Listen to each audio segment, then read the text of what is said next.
too. So many entrepreneurs refer to their top line revenue is what they do, but really at the end of the day, your profitability is what's way more important. So you're going to quickly find like there's different stages of business where you're more profitable than others, but there's also different stages of business where it's good and where it's not good. So just sometimes, even though it's more money, it doesn't necessarily mean you're at a better place in your business, right? It could be significantly harder. The headaches could be more. It's stressful enough as it is. So just kind of, I guess that's one of the beauties of owning your own business is getting to navigate that and then making those steps, whether that might be one step forward, one step back, but just kind of fine tuning to really what you want. What's going on, everybody? My name is Ryan Snod. It Rhymes with Odd, and you're listening and watching the Rhymes with Odd podcast. Today, we're hopping back in the booth with another amazing guest. We got Sean Deakins in the house. Sean, how's it going? Good. Thanks for having me. Yeah, so Sean is one of the co-owners of Tree Hugger. We're going to talk about all different stuff with your guys' business, kind of the tree removal space, how you guys are, repurposing material, doing some different business options with that. And then also how you guys are co-running a business with your parents, which is an exciting kind of dynamic I want to dig into. So excited to have you on the show. Yeah, for sure. Thanks for having me. I look forward to chatting about my experience. Sure. Well, it's your first podcast. We're going to break it in. We're going to like a wild horse. You're just going to learn the ropes really quick. But I think it'd probably be a good place to start of talking about really like who you are, what you do. Like if you ran into somebody at a gas station and you're waiting in line and they're super chatty and they ask you like, who are you? What do you do? Like how would you introduce yourself to somebody? Yeah, for sure. So we own a residential tree service. I guess I would describe myself as a arborist, right? Someone who, with hence the name Tree Hugger, Tree Hugger, tree care. You get questions all the time. Oh, did you hug it before you cut it down? Or, what do you even do? Right. So it's that's not it. We're people who care about the urban forest. We love trees. And so our goal is to try to take care of it. So, I would say that's a pretty good sum of who we are and what we do. Sure. Well, and I think it's an interesting kind of divide because we work together. So I have a little bit more knowledge than the average person about like what your guys' business does, but explain the difference between like what you guys do versus like a large corporate or like a chain tree removal service compared to what you guys do. Yeah. So obviously being a small family owned business, it used to be you'd call and you would get my mother on the phone, right? And then they would send out either my dad or me to come do the estimate. And then one of us would be the guys to come back and do the work too, right? So there's lots of customers who have really kind of enjoyed that. And honestly, lots of customers who become friends, right? So through that. But basically what we do kind of over the last 10 years, we had what's called emerald ash borer hit the area, which has decimated the ash tree population. So we ended up being able to invest in a grapple saw truck, which is a knuckle boom, crane essentially that you use with remote control, reach up, grab the tree, cut pieces off, set it on the ground, right? So we were really kind of working to kind of take care of that problem over the last 10 years. And with that, kind of coming through, we were just coming across an immense amount of wood waste, right?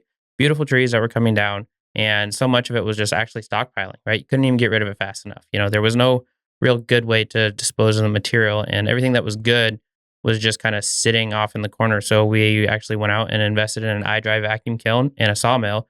And we've started to repurpose some of the material that we were taking down and utilize it for wood slabs, ranging from 16-foot long conference tables down to little 2x3 charcuterie boards, Sure. And that's cool to see because I know like the tree hugger side of it, it's like preserving the trees, but also like some of these people have wanted like, they want to reuse their tree or their family tree that gets cut down to put in their home or like turn it into something, which is kind of cool where you just see most tree services, it just goes in a wood chipper and gets thrown out or put in a ditch or wherever the waste goes, like it's one of those things of trying to figure out like where the wood's going to go and how can it be used for other things, 100%. And we've definitely come across multiple, instances of that where people literally were taking down the trees in their front yard and then hired us to go through, saw it and then dry it. And then it went right back into their home. So, or it went off, to a family member that lived in a different state because it was something from their childhood out of their parents' home. So, I wouldn't say there's a crazy amount of that. That's not happening with everybody's tree, but there's definitely been quite a few. And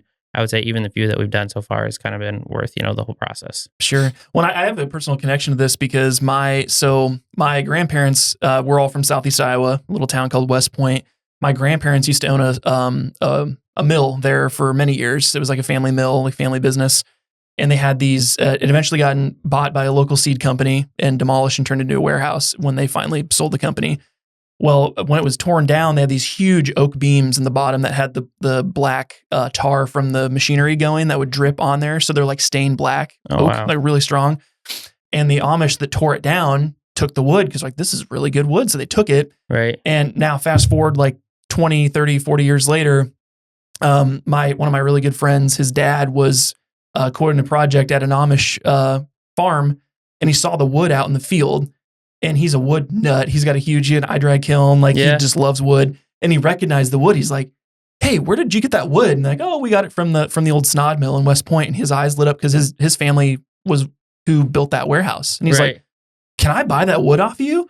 So he bought it, took it back to his mill, and had created a bunch of different things with it. But he made me a like customized cutting board out of it, out of my grandparents' right. legacy mill, like Right. out of there, and it gave it to me. And it was like, it's such a cool thing. It's like in our house now, it's like a piece of the past and the memory of like, Yeah. you know, my family's business, which is just kind of a nuts like thing. Like you don't think about that with like wood usually, Right. but it's one of those few things that you can like turn into something else. It can be anything, you know? Yeah, it's a cool reminder to see, kind of how it served your family previously with that wood, and then how it serves you now. So like getting to see it, just a lot of times it's they're great centerpieces. It sparks an awesome conversation, and then just a lot of memories, and just picturing getting to look at that and see like literally this is where they worked for 20, 30, 40 years, whatever, every day coming in and out, doing their thing with this, and now you get to have that in your house. So that's Yeah. pretty cool. And it was just sitting out in a field, like, and Yeah. they found it and kind of turned it. It was just kind of a while, like the stars aligned to kind of have Needle it in a all. haystack. Yeah. And then I think we got that gift, and I heard the whole story, and I'm like, how's this even like happen? Right. I'm a huge history person. Like I just love like how things kind of come around, it's kind of it's a cool thing. So, Yeah. okay. So let's talk about kind of your origin story. Like now you co-run the business with your parents and all the stuff that comes with that. But let's take us back to like maybe high school. Like where did this whole thing start, and was tree care even on your radar at that point in your life? Yeah, no, absolutely not. This was definitely not where I thought I was going to be in 10 years. So basically, Dad started the business when I was probably like a junior or senior in high school. It would have been a junior, right? And I worked the summers, worked weekends, that kind of stuff. And then I ended up going to local community college. I was going to get my gen eds done for a couple years, right? Because I still didn't know what I wanted to do. Year one went by, I was helping them all the time, that kind of stuff. Year two came around, and sure enough, I ended up going to night school and working during the day, and a lot of it was, it just kind of was a nice opportunity, right? Fell in my lap. It was easy. Didn't have to go find the job, that kind of thing. But at the end of the day too, he needed the help, and I was able to kind of fill that role. So as soon as year two was done, I still didn't know what I wanted to do. So obviously kind of with, I think probably a lot of family businesses, it's just easy to, jump right in line, So a couple years into that though, I quickly kind of realized that I liked what I was doing, but I didn't see like a huge, I guess I didn't see a lot of opportunity for where we were, right? So that's kind of when I started looking into the grapple saw truck side of things, right? I was like, this is okay to do what we're doing, but I'm honestly not a fan of heights. So I'm not the guy going up there to, so my next step wasn't going to be the guy going up the tree and doing the work. So sure enough, I, after a lot of persuasion, I convinced him to spend a good chunk of change on one of these trucks and, let me give it a shot. And they're huge. I mean, they're massive, and I'm sure they're very expensive for how big they are and all the hydraulics and all the stuff that goes into it. right. Yeah. I was asking them to spend more than what they spent on their home, on a truck. And at the time I was like a 23-year-old kid, right? I had no experience, doing this. I really probably didn't have a whole lot of, this wasn't really maybe the best thing to just throw in my lap. Right. And, cause of course we bought it, used secondhand. So didn't really come with training or anything. So it was just kind of a, shot in the dark. And sure enough, ended up making it work. And a few years later, it was prevalent enough that we sold it, bought a brand new one, and never really looked back. So I think that's kind of how it worked for me. It was just, kind of finding my niche within the business. And then they gave me the opportunity to run with it. And so I did. Sure. Well, and at that point, I'm assuming it was just Danny, your dad, was running it all. And like, what was kind of the vision that he had for the company before you came on? Because a lot of these, I mean, it's like 9 out of 10 businesses just close once the first person that started the company is like done with it. They just retire or sell it or whatever. What was kind of his vision for it before you came on, and how did that change once you came in with some of your ideas? I would say, he never really professed like a vision of what it was. I think a lot of it was just to provide for his family. I genuinely think that that's, was his end goal, right? He was good at what he did.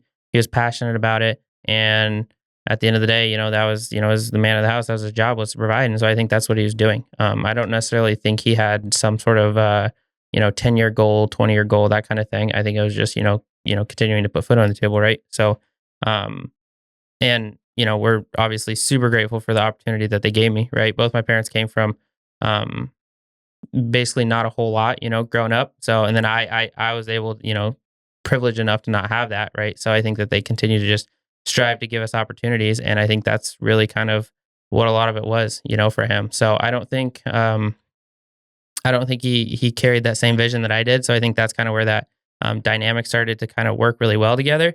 Was that he was just there to provide, and then I was there, beyond that, to kind of have a vision of, I wanted more, right? I just didn't want to keep doing the same thing. And I would say I'm not a super competitive guy, but when it comes to maybe that kind of stuff, I am competitive, right? I want the shiny trucks, I want the new stuff, I want to not necessarily the biggest guy in town, but I want people to know who we are when we roll in, right? And I think that that's kind of what led to kind of getting us to where we are today. So, but I would say that's like a super important part of partnerships in business, right?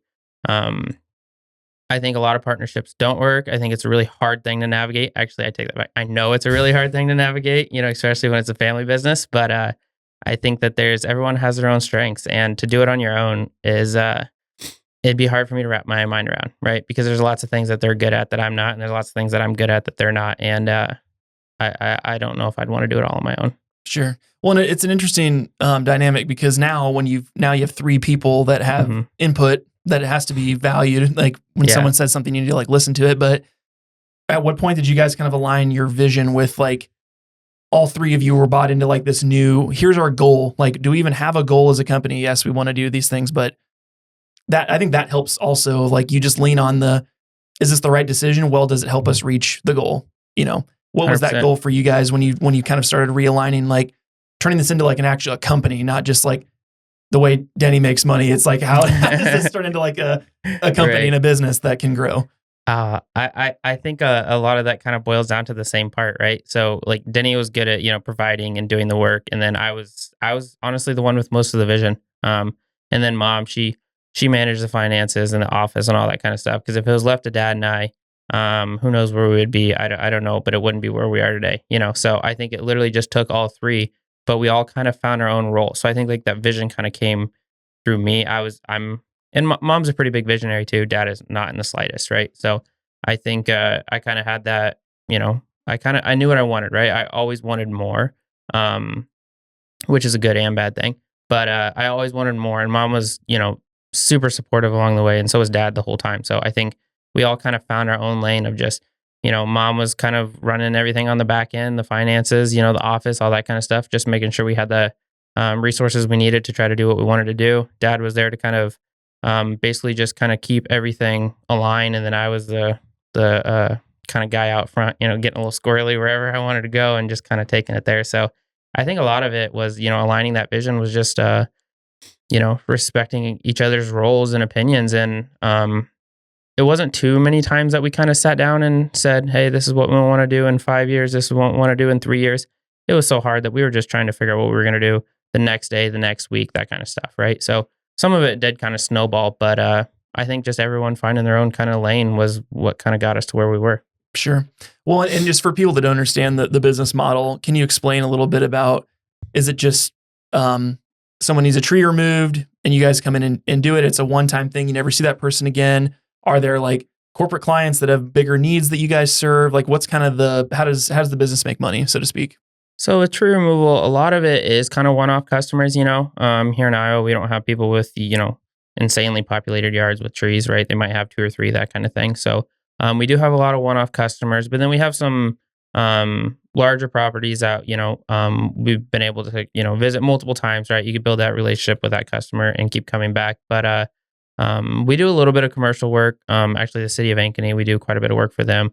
And then we have a few other larger clients who have like these campuses, you could say, right? Of many, many acres, that we've been able to work at a lot. But I would say At least 75%, 80% of our business is just simply residential. So, a lot of that is one off, quite a bit of, returning customers though too. And then a lot of just, referrals and word of mouth. That's how a lot of our customers have come to be too from, just our other customers that we were able to serve. Sure. Well, and I know just especially with like all the branding on your guys' trucks, when you guys roll into a neighborhood, like that's like free marketing too. Like all 100%. the 20 houses around there within eyeshot know you guys are working out there. So like if they're like, Yeah. oh, we need a tree removed too or something, like it kind of plants the seed, no pun intended, in the Right. back of their head of Right. like, hey, we're here's what we do or whatever. And I think that too of like home services businesses, they have a big fleet of vehicles. If they're driving around all the time, like that's just free marketing too of like, Right.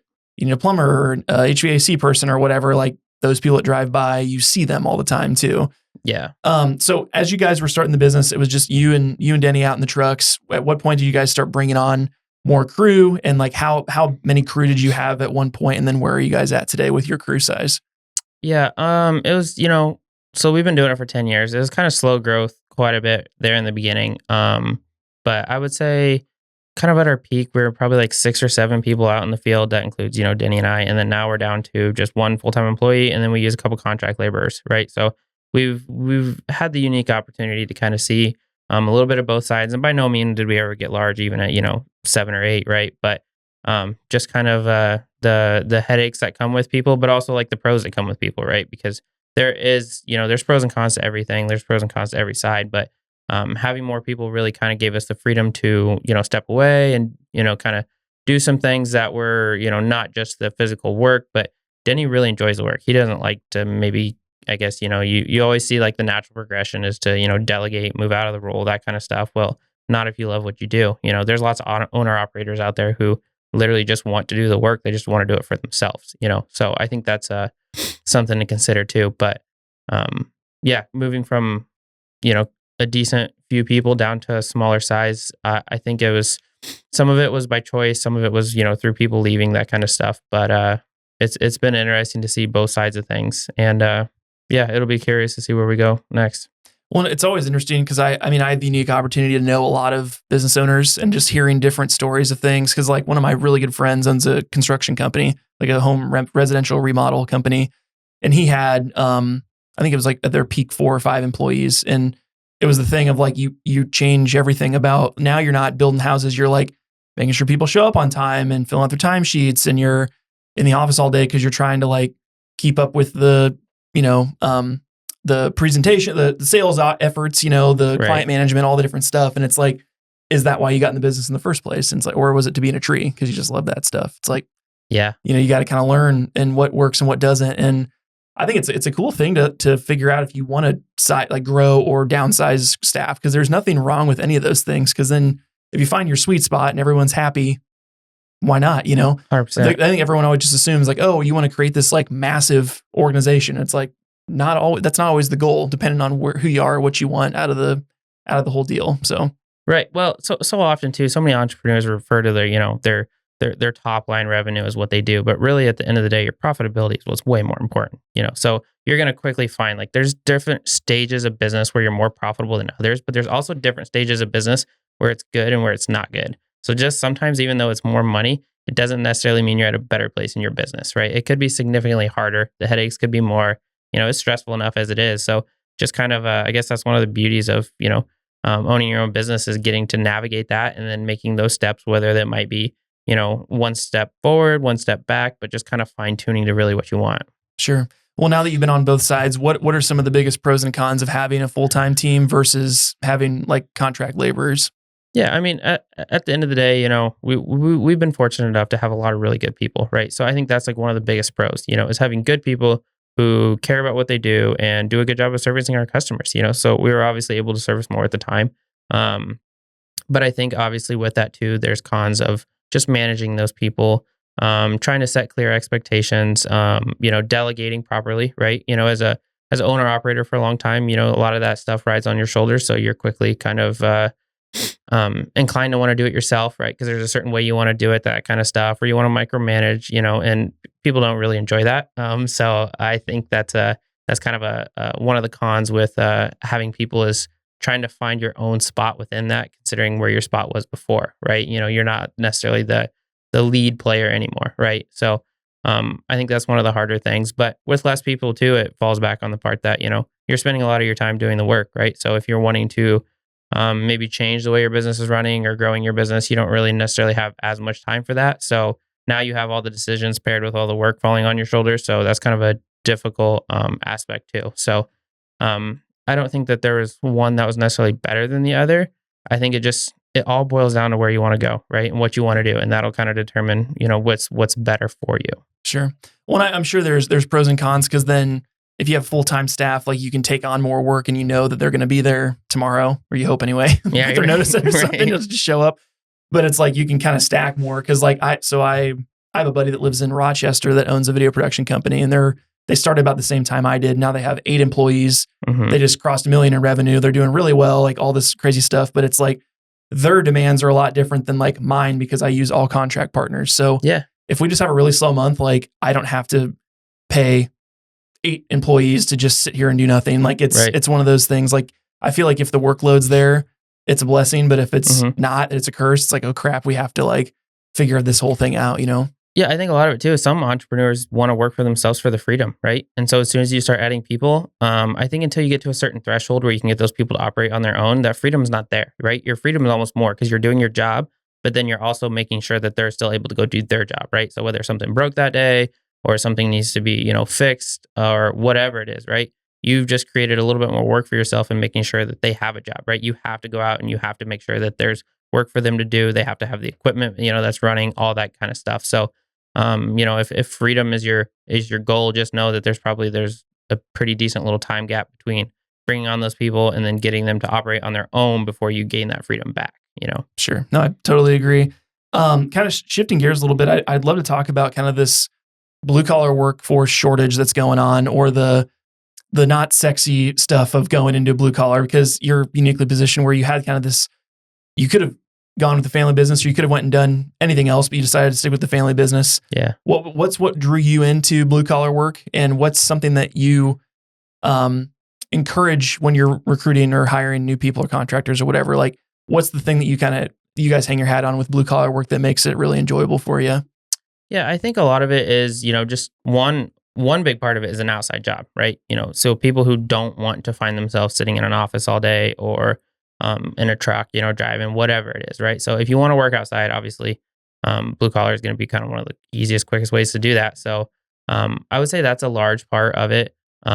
Also, just like kind of the changing nature of it. There's very rarely even though like the end result is a lot of times the same, it's never the same to get the job done, right? So it's always kind of like a puzzle, a little bit of a challenge, which some days is good, some days is bad. Some days you want to be able to come in kind of monotonously and just run through the motions. But with our line of work, it's insanely dangerous, right? So there's not many times you want to kind of just go through the motions, right? So I think, just being able to get outside and just have a little bit of a new challenge every day is kind of a big part of why that's kind of coming to fruition. Not to mention, I think that there's getting to be better job opportunities, throughout this, in terms of just, getting more people to, charging the right prices. That way you can pay your people the right prices as well, right? So just offering a higher level service, hopefully in return you get a little bit more money back, and then you can kind of pass that down.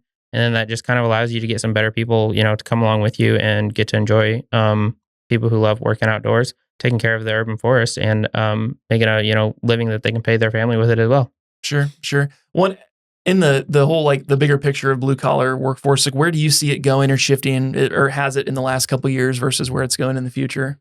Yeah, I think it's pretty glorified. I don't want to say super glorified, right? But it's definitely becoming more and more prevalent. I think a lot of it is probably maybe even coming down to like some social media influencers who are blue collar, right? I think that's a big thing. There's the apparel brands nowadays. So I think people are realizing, that they're able to, even when I was still going to school, graduating almost 10 years ago now, that, the only thing that they talked about, right, when you were done was going to school, right? What college were you going to go to? What were you going to go study? That kind of stuff. Trades still weren't really pushed that much, whereas now they are. And I think people can realize, like, if this is what you want to do, school is super expensive. It takes a good bit of time. I think there's a lot of pros to it. You get to learn a lot. You get to experience a lot more. Whereas if you go straight to work, right? So say you don't take on the debt, but you also don't necessarily get to maybe spend as much time finding out who you are, what you want to do type of things. But I think it, allows you to go straight to work, start making really good money. And they have good retirements, good packages. And I think that blue collar is kind of showing people that there is a way beyond college to still be successful. Sure. It is an interesting kind of dynamic too, because I've done a lot of interviews with like labor unions, and they'll talk about, electricians, plumbers, like the more unionized roles versus some of the other blue collar work out there. You mentioned before we started recording that tree care isn't like a unionized type of thing, and it's extremely dangerous, as you mentioned. Right. What's kind of your opinion on that? Do you think it should be, or what's kind of your vision on that? Yeah, so I'm not super versed in it, so I could, I'm not perfectly in tune with it, but I know even TCI, it's an organization you pay into. It's called Tree Care Industry Association, and they're currently lobbying even to get OSHA to give us our own set of OSHA standards, because we still fall within forestry and logging, which, as you can imagine, trees in a timber are very different than trees in an urban setting, right? So I think I don't know everything about unions and how they work, but I think the more you can kind of put some effort, or put some emphasis on how important it is, how dangerous it is. And if we get to that point where, once again, just having some more regulations to offer, the guys who are in the industry some more benefits, right? Being able to set them apart into a different class, I guess, than just anybody, right? There's certain jobs that are only allowed for those, companies who have these certifications and that kind of stuff, who are making sure that they follow their safety protocols and whatnot. Would just kind of, one, keep everybody safer, and two, hopefully offer, a better living for the people who are doing it. Sure. I think it's an interesting perspective, because usually employers aren't the ones trying to get people to have a union, because it's like, it's usually the employer versus the union. Right. But in this case, like, it's kind of crazy that the government hasn't stepped in and said something, or put some rules in place of like, there's workplace danger in unions in much less dangerous fields, Right. compared to what you guys do. So it's an interesting kind of thing that you'd have to like encourage people. I know. This is dangerous. Like, Right. give us some rules here. Like, Exactly. I get that. So we'll take a pause here. I think this is a good place to kind of pause and do your lightning round. So Okay. You have not been briefed on these questions. Most of them are tree related. Nice. One is not. This is a completely random one. So, Okay. Okay, you ready? Yep. Okay. Can you name 3 of the biggest factors, like risk factors, in removing a tree? Like, what are the 3 biggest things that you worry about before you take a tree out? I would say one of it is like, structural integrity of the tree, making sure, if you're going to rely on that, certain parts of the tree, making sure they're there, and they are, something you can, rely on and trust, right? You don't want it to fail as you're depending on it. Another one is like kind of outside hazards. Electrical is a huge one, right? Trees are constantly growing close to electricity. Don't mess with that. And then I would say the third one is just complacency. I've done it 100 times. It's never got me before. Well, statistically, even if it's a 1% chance, eventually it'll hit the 1%, right? So complacency, I would say, is actually the biggest one, but that would be my third. Sure. Great. What are 5 alternative uses for tree waste? Like the things that you're cutting off a tree, or when you remove a bad tree, what are 5 alternative ways you can use that tree? Well, I would say first is, slabs, right? Slabs, dimensional lumber, whatever, putting into some sort of woodworking project. Second would be mulch. Mulch is amazing for anything that you put it on, right? Water retention properties, as it breaks down, it actually feeds back into the soil, which we lose a lot of with all of our turf grass. So mulch is a huge one. Man, 5, that's that's a lot. I was pushing you on this one. Right. So, I would say, the lumber, the mulch, there are people who use it to actually power energy plants. That's an option with the wood chips. I would say there's actually some people here in Iowa who are actually starting to go organic farming, and mulch is one of the largest ingredients that they need, right? Because they need it to help break down the stuff that they're trying to re-put back into the ground. And then 5th, I would say... We talked about it earlier. There was one usage that we talked about earlier that might be for the tree that gets cut down. Oh, man. Now you really got me thinking, the one we talked about earlier. I don't know. I'm drawing a blank. Like the putting in their home, like as a family keepsake or something. 100%. So that was the only other one that I had in my mind. But yeah, I know when we talked, that was interesting to me, was the organic farming, because it's a huge industry. That's a lot of farms are going organic because you can double your profit, if Mhm. you're charging twice as much, Right. so you just got to make sure you check the boxes. That's fun. Yeah. Okay, this is the random question. You a big Rick Ashley fan?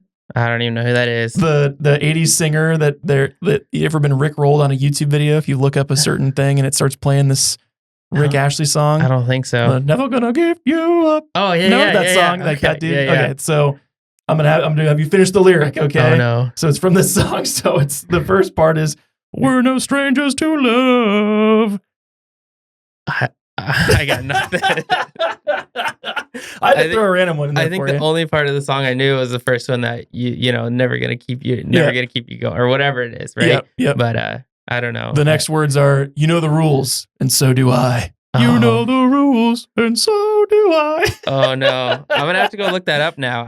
If you look up any video, Rick Ashley. there you get Rick rolled a lot, which Okay. happens where it starts playing what you're looking for, and then someone like clowns on you, and it starts playing this damn song from the 80s. Gotcha. So anyway, getting Rick rolled. Now they've been Rick rolled. Makes me feel young though that I don't know what it is. Yes. That's kind of nice. And my parents were products of the 80s, so all we did was listen to 80s music when I grew up. So Gotcha. Okay, next one. Weirdest neighbor interaction that you've had on a job site. Like if you're going to knock a door and say, "Hey, we're doing," like what's been the weirdest thing that a neighbor's done when you're trying to get a job site going? I mean, it wasn't super weird, but I would say the most entertaining was we had a guy working with us, and he went and knocked on a door. It was like 11 o'clock in the morning too, right? Just to see if we could get a car moved. And no words were spoken, just slams the door in his face. Nothing. No, and he just turns and looks at me and like shrugs his shoulder. Like, I was like, I guess we're not getting the car moved, So, but in terms of weird, I mean, we live in the heartland. You got Iowa nice, we don't have a crazy amount of weird interactions or anything like that. So I would say that's probably about as severe as it's ever gotten for us. Sure. I was shooting some stuff for Des Moines Waterworks I think it was last year in the summer, and there's a bunch of other people that come out when they're doing a water main replacement. There's like the guys that put the flags in the ground, and there's the contractors that actually dig the hole. There's all these different people, and I was there for like 8 hours straight because we were doing a whole like how the system works and whatever video. And this guy kept coming by like every hour walking his dog, and he asked the same questions every time. And I'm pretty sure he had like memory loss or something going on. I'm like, does this guy not realize he's been by like 4 times? He's on a loop. It's a broken record. So right. That was kind of weird.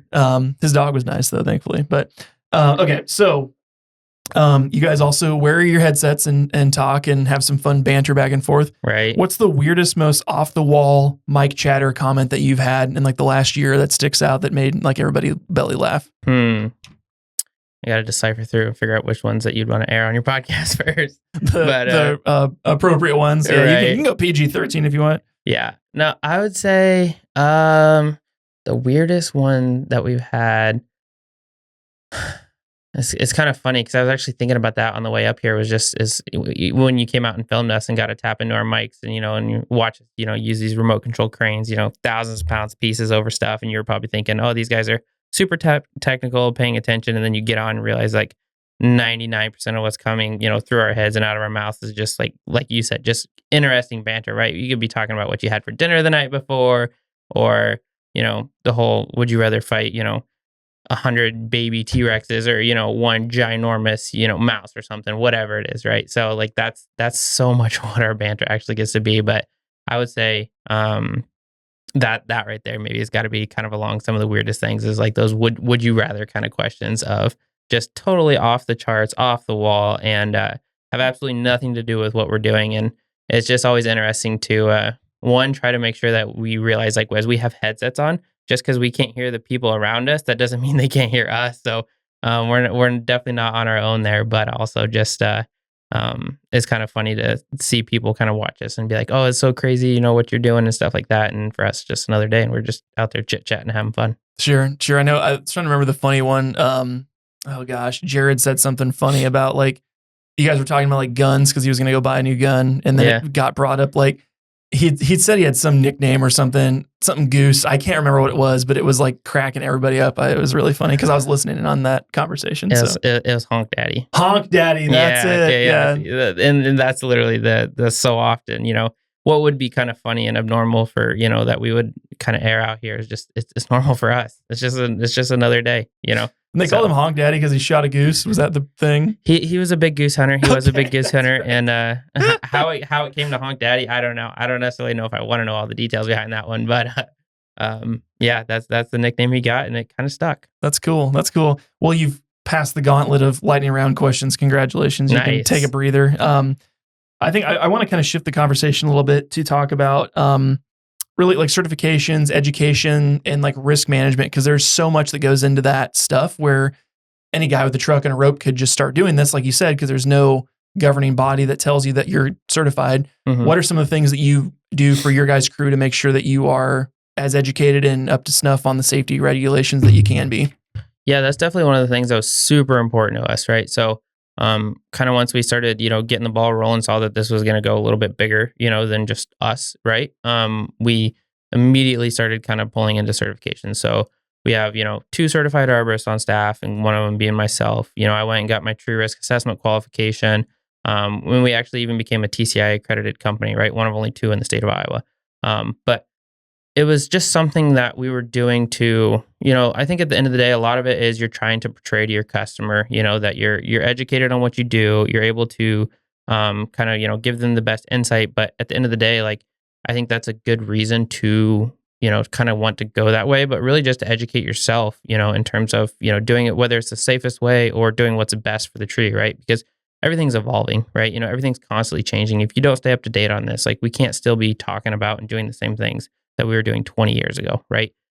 There's just so much research that comes out, and there's just so many more better ways to handle tree care than what was done 20 years ago. And I think that's one of the biggest things that I struggle with within our industry, especially here in central Iowa, where a lot of what maybe is kind of common knowledge amongst a lot of companies is kind of preached, and it's just not up to snuff with what can't be done. And I think there's better ways to manage our urban forest. So I think the more that we can get, requirements of just, a certified arborist, don't get me wrong, it's a feat, but it's a pretty basic level stuff if you want to take this stuff seriously, So I think that's where kind of, as we were talking about with the unions and stuff, just getting that into where, making some of those things as standard and mandatory would elevate the industry as a whole, right? As the tide rises, all ships in the harbor rise, that kind of thing, is one way that we would like to see it, move forward.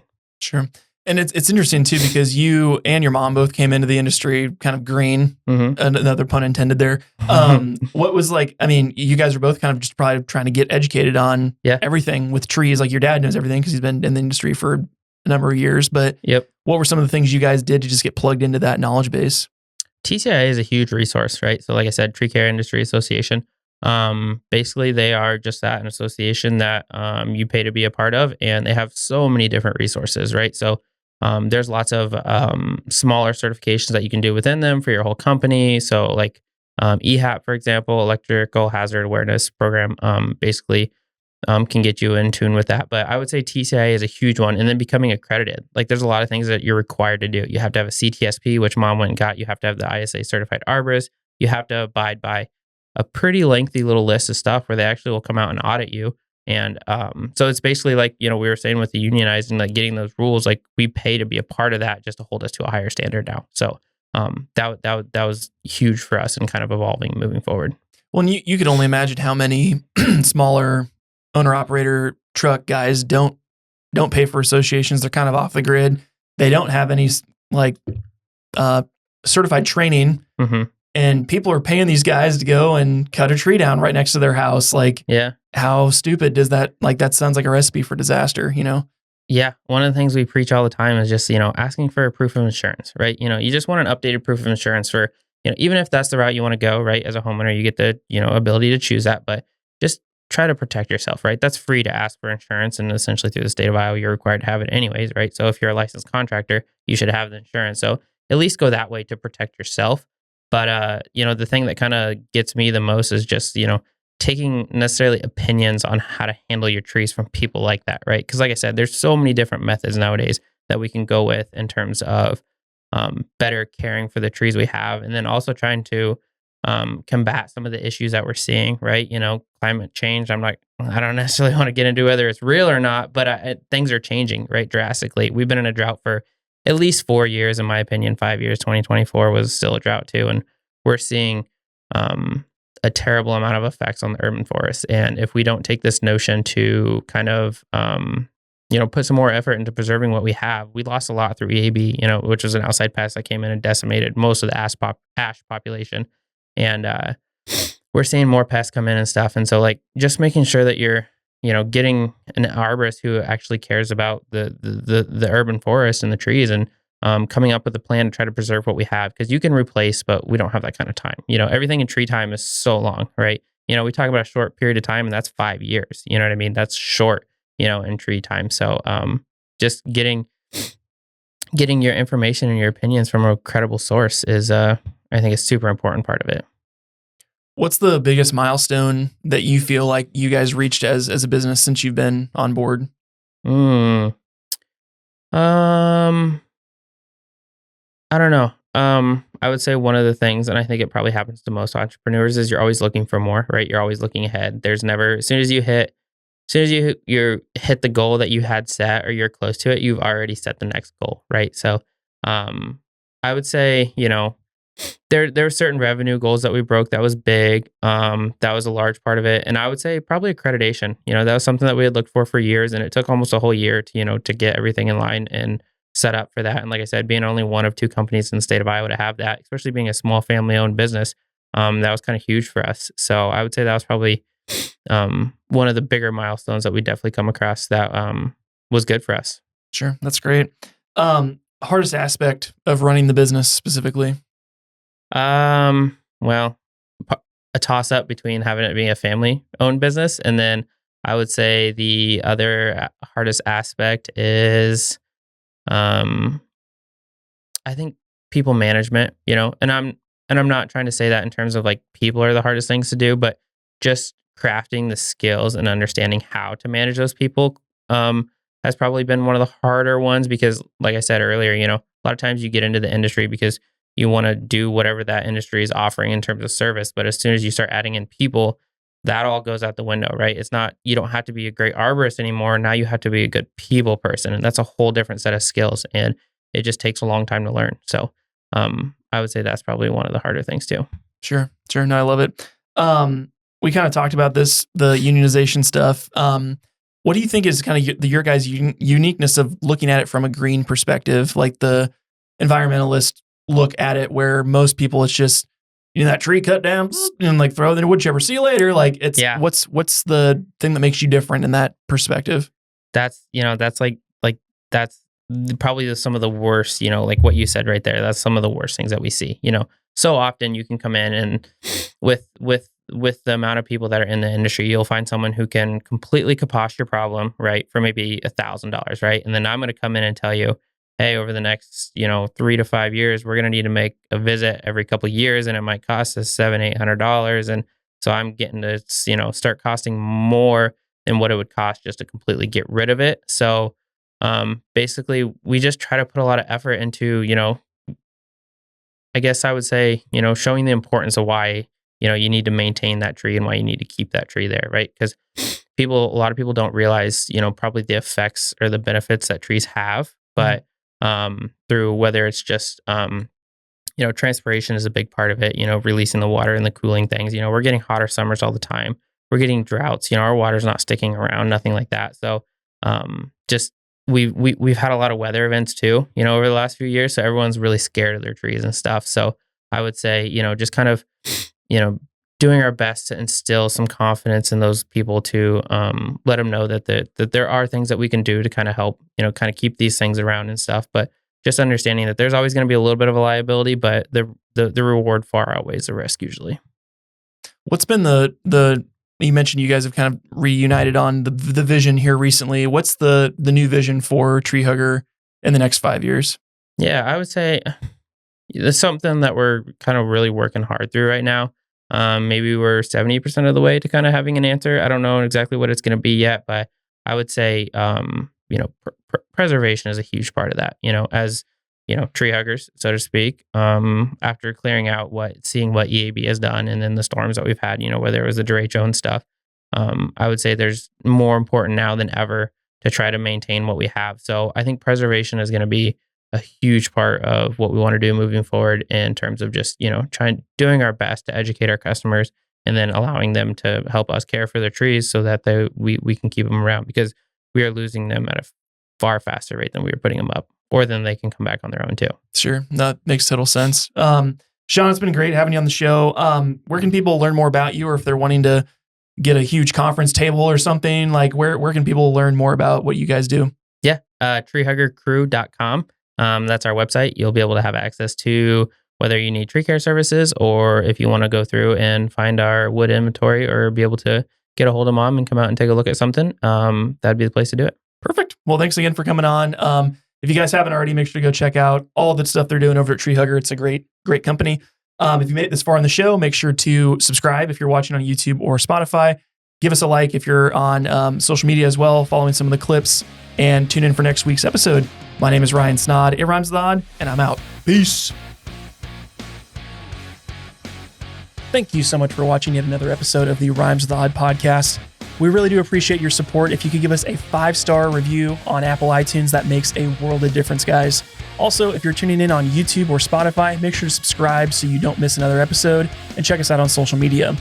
Also, if you'd like to inquire more about our services here at Snod Media Group, or learn about doing your own podcast for your own business, you can find us at snodmedia.com. We'll see you in the next episode. Peace.